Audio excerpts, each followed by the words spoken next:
Enjoy! Yo, what's up guys? This is Charles and welcome to Charization channel.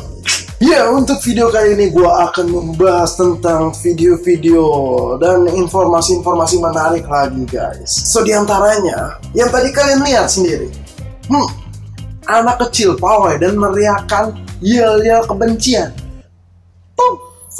Tapi di sini gue nggak ngebahas tentang kubu pro Ahok dan kubu kontra Ahok guys. Melainkan di sini gue akan membahas soal parenting di Indonesia yang sangat mengkhawatirkan guys. Karena jika kita perhatikan guys, perilaku anak seperti ini itu bukan salah anaknya sendiri, melainkan salah orang tuanya. Ya lu bayangin aja, anak kecil yang masih seusia 10-15 tahun didoktrin dan ditanamin kebencian seperti itu. Yel-yelnya seperti itu.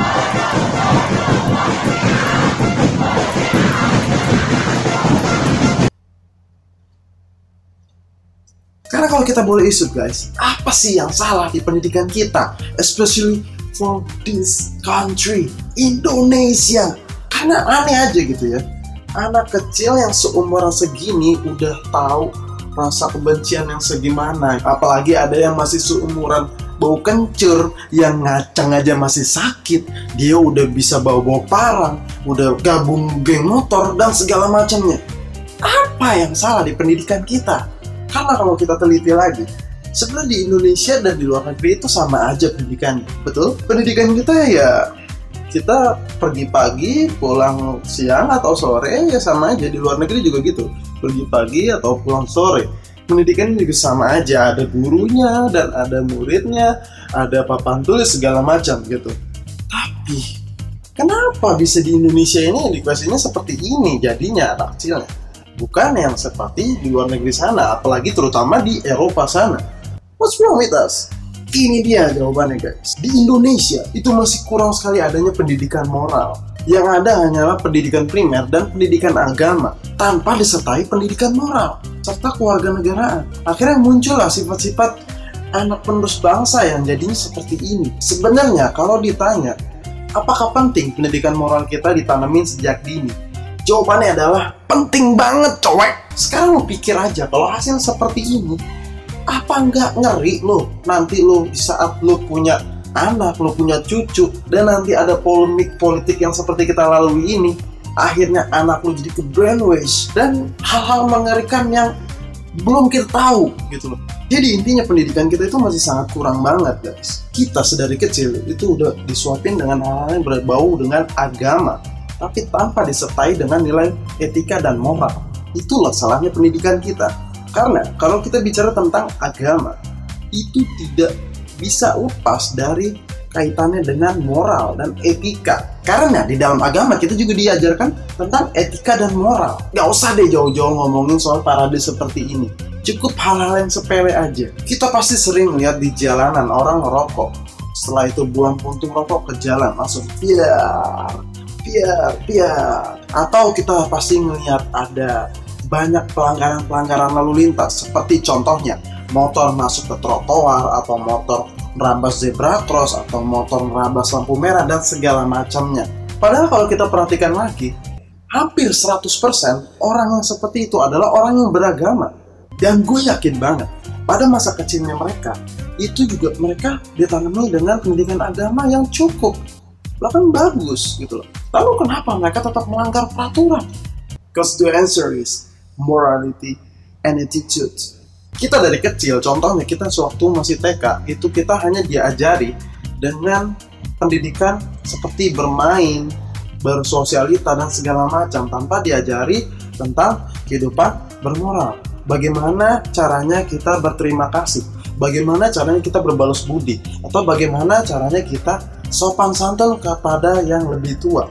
Di Jepang sana guys, anak TK itu sudah diajarkan bagaimana di sekolahnya banyak terdapat sains-sains yang bernilai positif, diajari sopan santun, diajari bagaimana caranya berterima kasih, diajari caranya gimana meminta maaf, dan segala macam. Dan itu sudah ditanamin sejak mereka masih TK. Nah, bedanya di negara Jepang sana, nilai etika dan moral itu benar-benar ditekankan sedari dini. Nggak seperti kita yang cuman hanya formalitas aja. Karena pendidikan kita itu lebih terfokus pada bagaimana cara kita membaca, bagaimana cara kita berhitung, dan segala macam. Lalu bagaimana dengan kita? Lalu apakah pendidikan kita itu juga mengajarkan nilai etika dan moral sedari dini? Tentu iya, tapi tidak sebanyak di negara Jepang sana. Bedanya, kalau pendidikan kita itu diajarkan hanya minimal yang penting bisa berterima kasih, bisa berminta maaf, and anything else about it. Nah, kalau di negara sana, Jepang, mereka benar-benar ditekan soal nilai moral dan etika sedari dini. Jadi kelihatan besarnya seperti apa. Dan itu 180 derajat berbeda terbalik sama pendidikan di negara kita. Pendidikan negara kita, dari kecil kita sudah diajari gimana caranya membaca, gimana caranya menulis, gimana caranya berhitung, dan segala macamnya. Barulah setelah besar nanti, setelah kita sudah besar, baru kita ditanamin bagaimana caranya berterima kasih, bagaimana caranya meminta maaf, bagaimana caranya meminta yang baik, dan sebagainya. Sebenarnya pendidikan kita yang seperti ini tuh salah banget, guys. Pendidikan yang benar itu menurut gue seperti di negara Jepang sana. Karena prinsipnya gini, soal penanaman moral dan etika itu lebih bagus dan lebih baik ditanamnya sejak dini, sejak kita masih kecil. Sehingga saat kita tumbuh, belajar dan menjadi besar, kita sudah punya fondasi moral dan etika yang bagus, yang baik, manner yang sopan. Jadi di saat ada pelajaran membaca, berhitung, dan segala macam embel-embelnya, kita sudah bisa menerimanya dengan baik. Karena manner kita sudah baik. Sedangkan pendidikan di Indonesia, kita sudah di-push untuk bagaimana caranya seperti tadi, belajar, membaca, menulis, dan segala macamnya. Barulah setelah kita menjadi besar, baru kita ditanamin dengan pendidikan agama, pendidikan moral, etika, kewarganegaraan, dan segala macamnya. Itu salah banget. Karena hal-hal seperti itu nggak bakalan masuk di otak kita. Penyebabnya adalah karena kita sudah menjadi dewasa dan kita sudah lebih kritis. Kita bisa membedakan, yang ini nggak penting, yang ini penting, yang ini boleh, yang ini nggak boleh, apa gimana. Sedangkan sewaktu masa kecil kita hanya bisa menerima dan menerima. Akhirnya kesalahan pendidikan di negara kita yang fatal ini mengakibatkan lahirnya para pelajar-pelajar yang menyimpang. Contohnya banyak, cabut sekolah, tawuran antar pelajar, nggak sopan, ngelawan sama orang tua, ngelawan sama guru, tidak mau dididik, tidak mau diatur, dan segala macamnya. Kenapa bisa seperti itu? Karena mereka tumbuh tanpa adanya nilai etika dan moral di dalamnya. Sehingga di saat mereka masuk di lingkungan yang baru, mereka akan secara otomatis menolak apabila lingkungan yang mereka masuki itu tidak begitu nyaman bagi mereka. Dan lagi-lagi, hal seperti ini, itu yang disalahkan adalah pemerintah. Padahal yang bertanggung jawab untuk menanamkan pendidikan etika dan moral itu nggak hanya pemerintah, guys, melainkan juga peran orang tua itu sendiri. Dan sayangnya, orang tua itu sendiri juga mengalami pendidikan yang sama dulunya. So, and first please, good game well played. Jadi dampaknya mereka yang dulu dididik di pendidikan seperti ini dan akhirnya berhasil tumbuh hingga menjadi besar, hingga mempunyai anak dan cucu segala macamnya. Dan you know what? Menghasilkan anak seperti ini. So what's the conclusion? Pertama, ubah dulu sistem pendidikan di negara kita. Yang kedua, ubah juga attitude dan moral kita. Mulai dari hal-hal yang kecil dulu aja. Contohnya seperti menerima perbedaan. Bahkan di negara kita tuh masih sulit banget, guys, untuk menerima perbedaan satu sama lain. Beda agama, bentrok. Agamanya udah sama, bentrok juga. Karena statementnya beda. Beda pendapat, bentrok juga. Beda dukungan, bentrok juga. Beda pandangan politik, bentrok juga. Dan segala macamnya.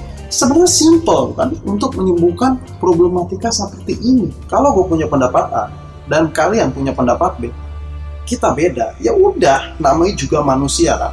Punya pemikiran yang beda, punya tingkat IQ, EQ, dan SQ yang beda. Mengkritik atau memberi masukan sebenarnya boleh aja, tapi tanpa didasari oleh pemaksaan, tanpa didasari oleh kepentingan sendiri. Jadi sebenarnya di sini problematika kita, bukan di anak-anak seperti ini. Kita yang harus menerima perbedaan, baik itu perbedaan budaya, perbedaan adat istiadat, atau perbedaan kebiasaan, bahkan perbedaan pendapat sekalipun. Kita harus terima apabila pendapat mereka itu lebih benar, dan kita harus terima apabila pendapat kita itu salah. Bukan karena menurut ajaran A begini, menurut ajaran B begini, dan menurut ajaran C begini. Tapi karena kita Indonesia, karena perbedaan lah yang membuat Indonesia ini merdeka. Karena kita di sini hidup tidak sendiri, guys. Kita di sini bersama dengan 7 miliar orang lainnya di dunia ini yang mempunyai perbedaan yang bermacam-macam, termasuk dengan 250 juta penduduk di Indonesia ini. So, I'm Charles. See you next time. See you, bye-bye. See ya. Halo guys, kalau kalian suka dengan video ini, kalian bisa langsung aja di subscribe dan jangan lupa di share dan tonton juga video sebelumnya. Salam Sadis.